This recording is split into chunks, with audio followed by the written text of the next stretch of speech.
How long does it take to sell a business? This is David C., broker in charge of the brokerage. And you will always hear real estate agents talk to you about days on market for residential. You'll hear about days on market for commercial, whether it's for lease or for sale, whatever it is. But it's a whole different world when you start talking about buying and selling businesses because they're probably the longest sales cycle to actually get sold.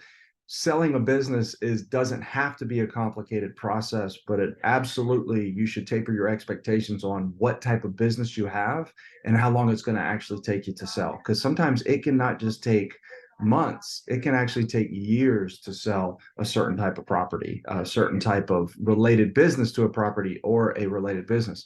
It's taken me sometimes 7 years to get a transaction closed just due to the time circumstances.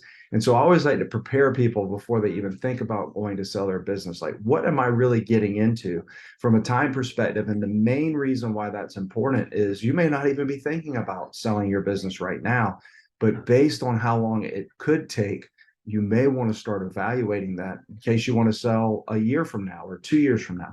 And so this is a fantastic visual. Just in case you don't know, BizBuySell was acquired by the CoStar Group. CoStar Group really manages their own commercial real estate database, and they used to do just that. Now they've expanded, thankfully, into the business brokerage world. We like this because we've never had a traditional MLS like we have for real estate as business brokers, but now we have a very good thing that continues to get better and continues to emerge. And I'm impressed with what they're doing. And this was a statistic data set that I felt like you should see. So when we think about days on market, right, the bottom portion of this graph really tells you how long the days on market for a business to be sold. And then based on the left side of the graph, that's the asking price or where the deal actually closes at the end of the day. And that has to go through the whole process. I can walk you through that as well. How do you do it? We're working with a few business transactions now, and just marshaling that transaction is very important to get there. So let's just look at it from the automotive perspective, and then I will put the link to this graph for you so that you can look at whatever industry you operate in to understand that. But we're just going to look at the automotive one first, and that's the one that's in blue. And then we see that gas stations typically sell per gas station based on the data set that's been done here in the year 2022. They typically sell around $800,000 per location, $800,000 on average per location. And it takes about 120 days from the time that they go under contract to close to actually call a gas station sold per location, $800,000, 120 days later, and it's sold. And then when you move a little bit further, you look at the car washes, and somewhere between 160 to 170 days, around 165 days, around the price of $900,000, a car wash will sell. Going a little bit further, just to make sure you understand the concept there, is that auto repair and service shops will close around $400,000 for about 195 days on market. So when you start looking at car dealerships, and you can only imagine, the car dealership is very similar to a hotel, that you can't separate the business and real property away just because it needs a certain type of property. You have to park cars, you have to bring in trucks, you have to deliver cars. Most of them have service departments. And on that one, we see around 245 days for about $2 million per car dealership. And I can tell you that's a little light depending on the type of brands that a car dealership is selling. Certainly your high-end luxury brand dealerships are most likely not selling for $2 million per location. So that's how this graph works. I wanted to explain it to you so that you can go along and find your own thing. So let me show you. You just click what you want and it's interactive. So let's go to building and construction.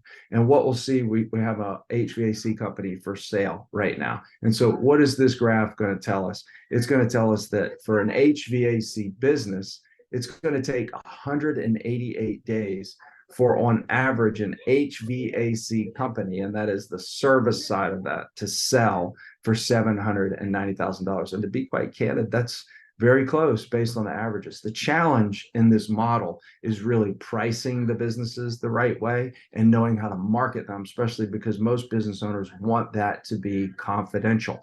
And we can walk you through that whole process. We actually have a proprietary valuation tool that we built, and it works very, very well.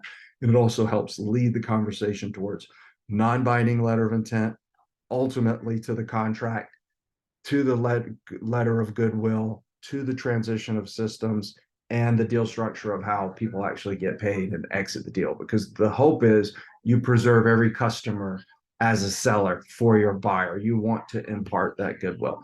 One last one we'll look at before we take a move is let's just look at healthcare and fitness. Um, Gyms. I get contacted a lot by gyms, and I love to work out. I'm into fitness, different forms of fitness. I go to different types of studios. I'm into nutritional components. So I'm very familiar with this industry. And a lot of people say, oh, I'm going to start a gym because I like to work out. Well, mind you, for about $225,000, you can buy or get up into the fitness business. The challenge is, how do you make enough money to support your family or to make that your only thing, right? And then the shocking part of this industry is over here, you go to medical practices, and boy, we're seeing a lot of medical practices come up. The main buyer of most medical practices are hospital systems that want to enter into suburban markets. And that's a great buyer for you if you have a medical practice to sell. But look at this, the average median price of a medical practice is just under $400,000, and it takes almost 3/4 of a year to sell.